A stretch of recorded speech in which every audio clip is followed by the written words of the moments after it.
ఇప్పుడు ఇండియాలో మొత్తం 28 స్టేట్స్ ఉన్నాయి. వాటిలో ఒక్కొక్క స్టేట్ కి ఒక్కొక్క హిస్టరీ ఉంది. కానీ వాటిలో ఒక స్టేట్ కి ఒక ప్రత్యేకత ఉంది. అదే సిక్కిం స్టేట్. అది 1975 కి ముందు ఇండియాలో అసలు ఉండేది కాదు. అంటే ఇండియాకి ఇండిపెండెన్స్ వచ్చిన తర్వాత కూడా సిక్కిం ఇండియాలో ఉండేది కాదు. అదొక సపరేట్ కంట్రీ. దానికి సొంత కింగ్ ఉండేవాడు, సొంత ఫ్లాగ్ ఉండేది, సొంత గవర్నమెంట్ ఉండేది. 1975లో ఈ సిక్కిం కంట్రీ ఇండియాలో కలిసిపోయింది. అసలు సిక్కిం ఒక సపరేట్ కంట్రీగా ఎందుకు ఉండింది? అది ఇండియాలో ఎలా కలిసింది? ఆ దేశాన్ని పరిపాలించిన రాజుకి ఏం జరిగింది? ఒక అమెరికన్ అమ్మాయి సిక్కిం కి ఎలా మహారాణి అయ్యింది? ఇండియా యొక్క స్పై ఏజెన్సీ రా ఇందులో ఎలా ఇన్వాల్వ్ అయ్యింది అనే విషయాల గురించి ఈ వీడియోలో చెప్పబోతున్నాను. ఇక స్టార్ట్ చేస్తాను. ఒకప్పుడు సిక్కిం ఎలా ఉండేదో తెలుసుకుందాము. సిక్కిం అనేది హిమాలయస్ లో ఒక చిన్న కంట్రీగా ఉండేది. దీని సైజ్ చాలా చిన్నది. నార్త్ లో టిబెట్, వెస్ట్ లో నేపాల్, ఈస్ట్ లో భూతాన్, సౌత్ లో ఇండియా ఉండేది. ఈ కంట్రీని 1642 నుంచి రాజులు పరిపాలించేవారు. ఆ రాజులని చోగ్యల్స్ అని పిలిచేవారు. చోగ్యల్ అంటే ధర్మరాజు అని అర్థం.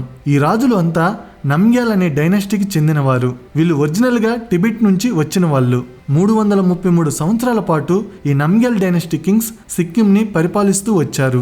ఇండియాని బ్రిటిషర్స్ పరిపాలించే టైంలో ఇది బ్రిటిష్ ప్రొటెక్టరేట్ కింద ఉండేది. అంటే బ్రిటిష్ వాళ్ళు సిక్కిం యొక్క డిఫెన్స్ ని, ఫారెన్ అఫైర్స్ ని చూసుకునేవారు. కానీ ఇంటర్నల్ గా పరిపాలన అంతా చోగ్యల్ చూసుకునేవాడు. అంటే రాజు చూసుకునేవారు.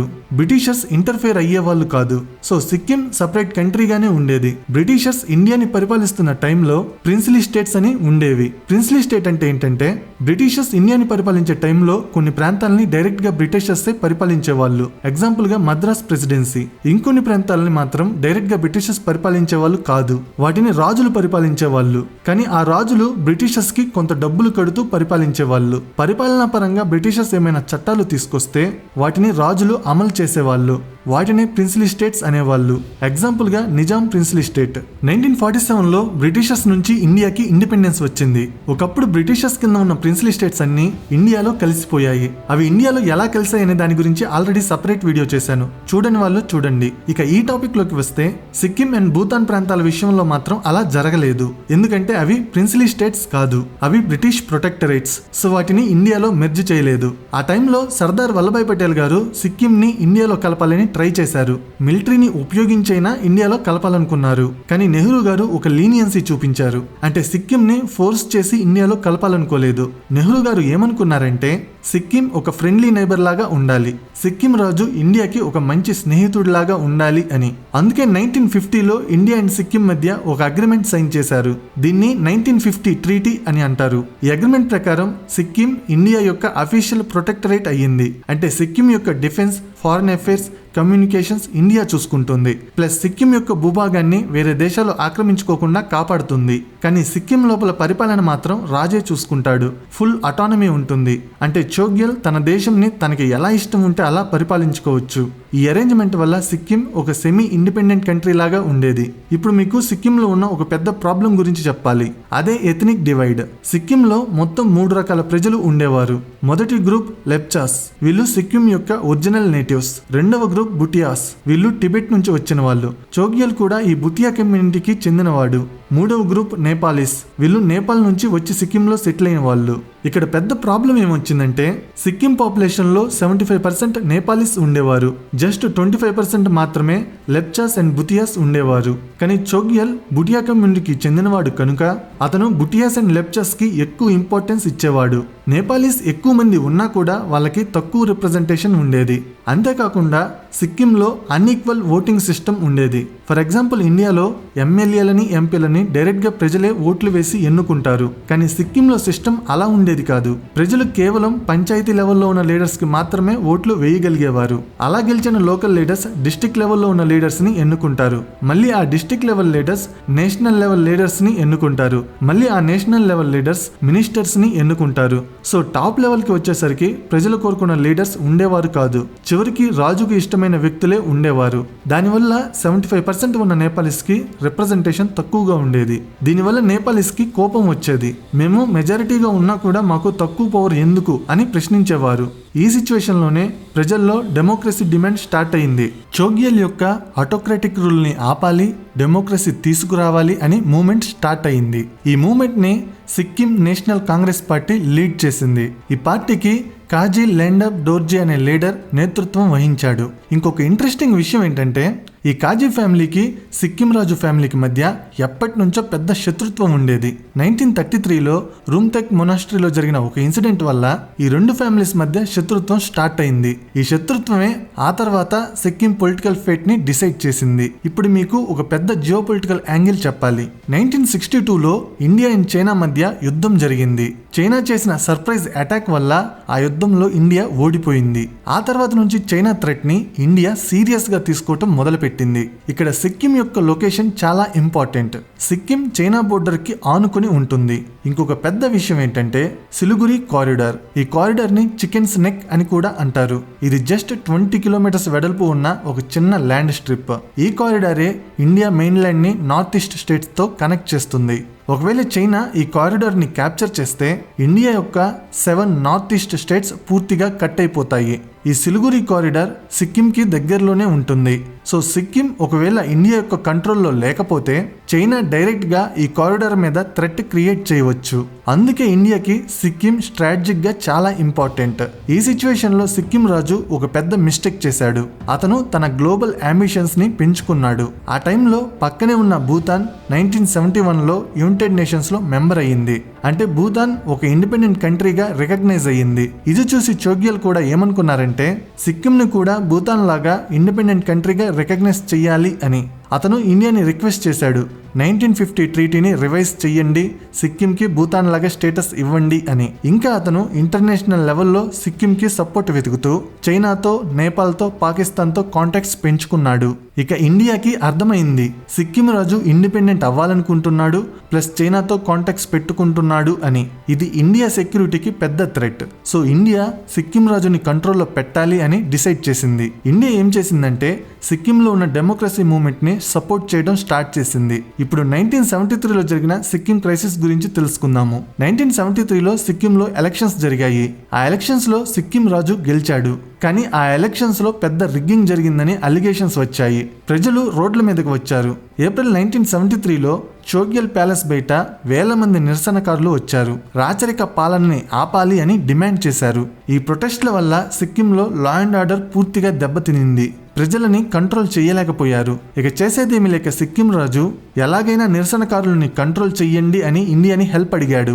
అప్పుడు ఇండియా ఒకటే చెప్పింది, నిరసనకారులని కంట్రోల్ చేయాలంటే ముందు సిక్కింలో పొలిటికల్ సిస్టమ్ మారాలి, పార్టీ సిస్టమ్ రావాలి, డెమోక్రటిక్ గా ఎలక్షన్స్ జరగాలి, అదంతా మేం చూసుకుంటాము అని ఇండియా చెప్పింది. సిక్కిం రాజుకి ఇక వేరే ఆప్షన్ లేక అందుకు ఓకే చెప్పాడు. అందువల్ల 1974లో మళ్లీ ఎలక్షన్స్ జరిగాయి. ఈసారి సిక్కిం కాంగ్రెస్ పార్టీ ఎలక్షన్స్ లో భారీగా గెలిచింది. కాజీ లెండప్ డోర్జీ ఆ పార్టీకి నాయకత్వం వహించాడు. కంటెస్ట్ చేసిన అన్ని సీట్స్ లో ఒక్క సీట్ తప్ప అన్ని గెలిచాడు.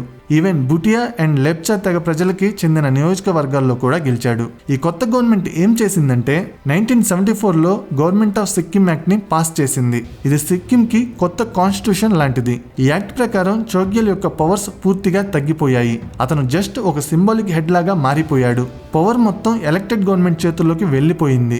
ఇక్కడ ఇంట్రెస్టింగ్ విషయం ఏంటంటే ఇదంతా ఇండియా అసిస్టెన్స్ తో, ఇండియా సూపర్విజన్ తో జరిగింది. ఇప్పుడు సిక్కింలో రాచరిక పాలన నిర్మూలన గురించి తెలుసుకుందాము. 1974లో Indian parliament 35th amendment pass చేసింది. దీని ప్రకారం సిక్కిం కి అసోసియేట్ స్టేట్ స్టేటస్ ఇచ్చారు. అంటే సిక్కిం ఫుల్ స్టేట్ కాదు, కానీ ఇండియాతో క్లోజ్ గా అసోసియేట్ అయ్యింది అని అర్థం. జస్ట్ 6 నెలల తర్వాత ఏప్రిల్ 10, 1975 రోజున సిక్కిం అసెంబ్లీ ఒక పెద్ద రిజల్యూషన్ ని పాస్ చేసింది. అందులో ఏముందంటే చోగ్యల్ సిక్కింలో ఉన్న డెమోక్రసీని నాశనం చేయాలనుకుంటున్నాడు, ఆటోక్రటిక్ రూల్ ని రీస్టోర్ చేయాలనుకుంటున్నాడు. అందువల్ల చోగ్యల్ మొనార్కీని పూర్తిగా తీసివేయాలి అని. ఆ రోజే ఇండియన్ ఆర్మీ చోగ్యాల్ ప్యాలెస్ ని సరౌండ్ చేసింది. ప్యాలెస్ దగ్గర ఉన్న గార్డ్స్ చేతుల్లో నుంచి ఆయుధాలని తీసివేశారు. చోగ్యల్ ని హౌస్ అరెస్ట్ లో పెట్టారు. ఏప్రిల్ 14, 1975 రోజున ఒక రెఫరెండం జరిగింది. అందులో సిక్కిం ప్రజల్ని అడిగారు, మీకు మొనార్కీ కావాలా లేదా ఇండియాలో మెర్జ్ అవ్వాలా అని. రిజల్ట్స్ వచ్చినప్పుడు 97.5% ప్రజలు మొనార్కీని తీసివేసి ఇండియాలో కలవాలని ఓట్ చేశారు. 59,637 మంది మెర్జర్ కి కి ఓట్ చేశారు. జస్ట్ 1496 మంది వ్యతిరేకంగా ఓట్ చేశారు. అంతటితో 333 ఏళ్ల నమ్యాల్ మొనార్కీ ఆగిపోయింది. మే 16, 1975 రోజున సిక్కిం అఫీషియల్ గా ఇండియా యొక్క 22nd స్టేట్ అయిపోయింది. సిక్కింలో ఉన్న 2 లక్షల మంది ప్రజలు ఇండియన్ సిటిజన్స్ అయిపోయారు. ఇప్పుడు మీకు ఈ మొత్తం ఎపిసోడ్ లో అసలు హీరో అయిన ఇండియన్ స్పై ఏజెన్సీ రా గురించి చెప్పాలి. రా అంటే రీసెర్చ్ అండ్ అనాలిసిస్ వింగ్. ఈ మొత్తం ఈవెంట్ లో రా కీ రోల్ పోషించింది అని అంతా అంటారు. అసలు రా ఏం చేసిందంటే, మొదటిగా లోకల్ సెంటిమెంట్ ని బాగా ఉపయోగించుకుంది. సిక్కింలో నేపాలీస్ మెజారిటీలో ఉన్నా కూడా వాళ్ళకి తక్కువ పవర్ ఉంది. వాళ్ళలో ఉన్న ఈ డిస్సాటిస్ఫాక్షన్ ని రా వాడుకుంది. మీకు డెమోక్రసీ కావాలి, ఈక్వల్ రైట్స్ కావాలి అని నేపాలీస్ ని ఎంకరేజ్ చేసింది. రెండవ స్ట్రాటజీ అపోజిషన్ కి ఫండ్స్ ఇవ్వడం. చోగ్యల్ కి వ్యతిరేకంగా ఉన్న సిక్కిం కాంగ్రెస్ పార్టీకి రా ఫండ్స్ అండ్ సపోర్ట్ ఇచ్చింది. మూడవ స్ట్రాటజీ నిరసనల్ని ఎంకరేజ్ చేయడం. 1973లో జరిగిన ప్రొటెస్ట్లని పెద్దగా చేయడంలో, వాటిని కోఆర్డినేట్ చేయడంలో రా ఇన్వాల్వ్ అయ్యింది. నాలుగవ స్ట్రాటజీ రెఫరెండం ని మేనేజ్ చేయడం. 1975 రెఫరెండం స్మూత్ గా జరిగేలా రా చూసుకుంది. ఈ మొత్తం ఆపరేషన్ ని రా చీఫ్ ఆర్.ఎన్. కౌ మానిటర్ చేశారు. సో సిక్కిం ని మిలిటరీ ఫోర్స్ తో కాకుండా ఒక ఇంటెలిజెన్స్ ఆపరేషన్ తో ఇండియా తనలో కలుపుకుంది. ఈ ఇన్సిడెంట్ కి ఇంటర్నేషనల్ గా ఎలాంటి రియాక్షన్స్ వచ్చాయో తెలుసుకుందాము. చైనా ఈ మెర్జర్ ని తీవ్రంగా ఖండించింది. ఒక చిన్న ఇండిపెండెంట్ కంట్రీని ఇండియా బలవంతంగా ఆక్యుపై చేసింది అని చైనా ఓపెన్ గా అనింది. అందుకే చైనా కొన్ని మ్యాప్స్ లో సిక్కిం ని సపరేట్ కంట్రీగా చూపించేది. కానీ 2003 నుంచి చైనా అఫీషియల్ గా సిక్కిం ని ఇండియా భూభాగంగా రికగ్నైజ్ చేసింది. అది కూడా ఊరికే కాదు, టిబెట్ ని చైనాకి చెందిన భూభాగంగా ఇండియా రికగ్నైజ్ చేసినందుకు గాను చైనా అలా చేసింది. రెండవది United states. America muted disapproval చూపించింది. అంటే పెద్దగా ప్రొటెస్ట్ చేయలేదు, అలా అని సపోర్ట్ కూడా చేయలేదు. అమెరికా ఆ టైంలో వియత్నాం వార్లో బిజీగా ఉంది. అందువల్ల ఈ ఇన్సిడెంట్ ని పెద్దగా పట్టించుకోలేదు. మూడవది పాకిస్తాన్ అండ్ నేపాల్. ఈ రెండు కంట్రీస్ ప్రొటెస్ట్ చేశాయి. ముఖ్యంగా నేపాల్ ప్రజలు పెద్ద ఎత్తున నిరసన తెలిపారు. ఎందుకంటే నెక్స్ట్ నేపాల్ ని కూడా సిక్కిం లాగే ఇండియా తనలో కలుపుకుంటుందేమో అని. నాలుగవది సోవియట్ యూనియన్. సోవియట్ యూనియన్ మాత్రం ఈ మెర్జర్ కి స్ట్రాంగ్ సపోర్ట్ ఇచ్చింది. ఎందుకంటే ఆ టైంలో ఇండియా అండ్ సోవియట్ యూనియన్ మంచి స్నేహితులు. యుఎన్ఓలో ఈ ఇన్సిడెంట్ గురించి చర్చలు చేద్దామని వెస్టర్న్ కంట్రీస్ మరియు చైనా చేసిన ప్రయత్నాల్ని సోవియట్ యూనియన్ బ్లాక్ చేసింది. ఇప్పుడు ఈ కథలో మోస్ట్ ఇంట్రెస్టింగ్ పార్ట్ చెప్పాలి. హోప్ కుక్ అనే అమెరికన్ క్వీన్. అసలు ఒక అమెరికన్ అమ్మాయి ఎలా సిక్కింకి మహారాణి అయ్యింది? హోప్ కుక్ అనే ఒక అమెరికన్ అమ్మాయి 1959లో ఇండియా టూర్ కి వచ్చింది. ఆ టూర్ లో ఆమె వెస్ట్ బెంగాల్లోని డార్జిలింగ్ కి వెళ్ళింది. అక్కడ ఒక హోటల్లో ఆమెకి సిక్కిం రాజు పరిచయం అయ్యాడు. అలా పరిచయం కాస్త ప్రేమగా మారింది. 1963లో వాళ్ళిద్దరికి పెళ్లి అయ్యింది. పెళ్లి తర్వాత ఆమె తన అమెరికన్ సిటిజన్షిప్ ని క్యాన్సిల్ చేసుకుంది. సిక్కిమీజ్ అయిపోయింది. తన భర్త ఒక మహారాజు అవ్వడం వల్ల ఆమె కూడా ఒక మహారాణి అయ్యింది. ఆమె మహారాణి అయ్యాక సిక్కిం ని ఒక సపరేట్ కంట్రీగా చేయాలని బాగా ట్రై చేసింది. ఇంకా ఆమె ఒక అకాడమిక్ ఆర్టికల్ రాస్తూ డార్జిలింగ్ యాక్చువల్లీ సిక్కింకి చెందాల్సిన ప్రాంతం అని క్లెయిమ్ చేసింది. దీనివల్ల ఇండియాకి కోపం వచ్చింది. ఈ స్టేట్మెంట్ డిప్లొమాటిక్ ప్రాబ్లమ్స్ ని క్రియేట్ చేసింది. ఇంకొక ఇంట్రెస్టింగ్ విషయం ఏంటంటే ఆమెకి సిఐఏతో లింక్స్ ఉన్నాయని కొంతమంది అనుమానం వ్యక్తం చేశారు. ఇలా ఆమె రాయడం ప్లస్ ఆమె సిక్కిం ఇండిపెండెన్స్ ని ఎంకరేజ్ చేయడం, ఇదంతా ఇండియాకి సిక్కిం రాజు మీద డౌట్ పెంచింది. ఎప్పుడైతే 1975లో మొనార్కీ అబాలిష్ అయిందో హోప్ కుక్ తన ఇద్దరు పిల్లలతో కలిసి సిక్కిం వదిలేసి న్యూయార్క్ కి వెళ్లిపోయింది. 1980లో ఆమె అండ్ చోగ్యల్ అఫీషియల్ గా డివర్స్ తీసుకున్నారు. 1982లో సిక్కిం రాజు అనారోగ్య కారణంతో చనిపోయారు. సిక్కిం ని ఇండియాలో కలుపుకునేటప్పుడు ఇండియా కొన్ని బెనిఫిట్స్ ని సిక్కిం ప్రజలకి ఇచ్చింది. అవేంటో తెలుసుకుందాము. సిక్కిం ప్రజలకి ఇండియా ఏం చెప్పిందంటే, మీ లోకల్ ఐడెంటిటీని, మీ చట్టాలని, మీ ల్యాండ్ ని ప్రొటెక్ట్ చేస్తాము అని. దీన్ని ఆర్టికల్ 371F ద్వారా ఇంప్లిమెంట్ చేశారు. ఈ ఆర్టికల్ సిక్కిం కి స్పెషల్ స్టేటస్ ఇచ్చింది. Number 1, old laws preserved. Merger కి ముందు సిక్కింలో ఉన్న అన్ని ఓల్డ్ లాస్ ఇప్పటికీ వ్యాలిడ్ గా ఉంటాయి. Number 2, land ownership restrictions. సిక్కింలో ల్యాండ్ ని జస్ట్ సిక్కిమీస్ ప్రజలు మాత్రమే కొనగలరు. బయట స్టేట్స్ నుంచి వచ్చిన వాళ్ళు కొనలేరు. దీనివల్ల లోకల్ ప్రజల ల్యాండ్ ప్రొటెక్ట్ అవుతుంది. Number 3, tax exemptions. ఇది పెద్ద బెనిఫిట్. సిక్కిం కి స్పెషల్ స్టేటస్ ఉండడం వల్ల అక్కడ ఉండే నేటివ్ రెసిడెంట్స్ కి ఇన్కమ్ ట్యాక్స్ ఉండదు. సో సిక్కిం ప్రజలు ఇన్కమ్ ట్యాక్స్ కట్టాల్సిన అవసరం లేదు. Number 4, special political representation. Sikkim అసెంబ్లీలో డిఫరెంట్ కమ్యూనిటీస్ కి సీట్స్ ని రిజర్వ్ చేశారు. నేపాలీ తెగ ప్రజలకి కొన్ని సీట్స్ ని, జోటియాస్ తెగ ప్రజలకి కొన్ని సీట్స్ ని, లేప్చాస్ తెగ ప్రజలకి కొన్ని సీట్స్ ని రిజర్వ్ చేసి పెట్టారు. దీనివల్ల అన్ని కమ్యూనిటీస్ కి రిప్రజెంటేషన్ ఉంటుంది. సిక్కిం కి ఒక స్పెషాలిటీ ఉంది. సిక్కిం ని 100% ఆర్గానిక్ స్టేట్ అని పిలుస్తారు. ఇండియాలో కలిపిన తర్వాత సిక్కిం చాలా డెవలప్ అయింది. 2003లో సిక్కిం చీఫ్ మినిస్టర్ పవన్ చామ్లింగ్ ఒక డెసిషన్ తీసుకున్నారు. సిక్కిం ని ప్రపంచంలోనే ఫస్ట్ 100% ఆర్గానిక్ స్టేట్ గా మార్చాలి అని. అంటే కెమికల్ ఫెర్టిలైజర్స్, పెస్టిసైడ్స్ వాడకుండా జస్ట్ ఆర్గానిక్ ఫార్మింగ్ మాత్రమే చెయ్యాలి అని. ఈ డెసిషన్ తో ఒక పెద్ద జర్నీ స్టార్ట్ అయింది. 2014కి వచ్చేసరికి సిక్కింలో కెమికల్ పెస్టిసైడ్స్ అండ్ ఫెర్టిలైజర్స్ యొక్క సేల్ అండ్ యూజ్ ని పూర్తిగా బ్యాన్ చేశారు. స్ట్రిక్ట్ లీగల్ బ్యాన్స్ పెట్టారు. ఒకవేళ ఎవరైనా కెమికల్స్ వాడితే పనిష్మెంట్ ఉంటుంది. ఫైనల్ గా 2016లో సిక్కిం అఫీషియల్ గా ప్రపంచంలోనే ఫస్ట్ 100% ఆర్గానిక్ స్టేట్ అయింది. సిక్కింలో ఉన్న 76,000 హెక్టార్స్ ల్యాండ్ మొత్తం ఆర్గానిక్ అయిపోయింది. ఈ అచీవ్మెంట్ కి గ్లోబల్ రికగ్నిషన్ కూడా వచ్చింది. ఒకప్పుడు సొంత కింగ్ తో, సొంత ఫ్లాగ్ తో, సొంత గవర్నమెంట్ తో ఒక ఇండిపెండెంట్ కంట్రీ ఇప్పుడు ఇండియాలో ఒక మోడల్ స్టేట్ గా మారిపోయింది. ఈ మెర్జర్ లో చోగ్యాల్ యొక్క మిస్టేక్స్ ఉన్నాయి. అతను ప్రజల డెమోక్రసీ డిమాండ్ ని ఇగ్నోర్ చేశాడు. ఎథనిక్ డివైడ్ ని పెంచాడు.